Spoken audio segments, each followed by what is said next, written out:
দয়া করে একটু ধৈর্য রাখুন, একটু আস্থা রাখুন মুখ্যমন্ত্রী এবং সরকারের উপর, যাতে রিভিউ পিটিশনটার আইনি প্রসেস অন্য কোনো জটিলতায় পড়ে না যায়। আবার বলছি, অনেক ছদ্মবেশী বন্ধু আসবেন যাদের মূল উদ্দেশ্য হচ্ছে এমন জটটা পাকিয়ে দেয়া, এমন কিছু দৃশ্যের অবতারণা করা যাতে মূল আইনি লড়াইটা ডিস্টার্ব শুধু নয়, ডাইভার্টেড হয়ে যায় এবং তাদের কিছু নিজেদের রাজনৈতিক এজেন্ডা ফুলফিল হয়ে যায়।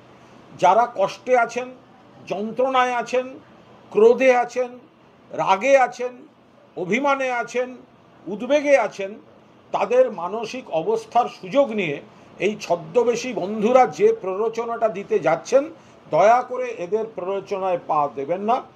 এর বাইরে এসএসসি নিয়ে টেকনিক্যাল কোনো কথা বলবো না, কারণ ওটা আমাদের এখতিয়ার নয়, আমারও এখতিয়ার নয়।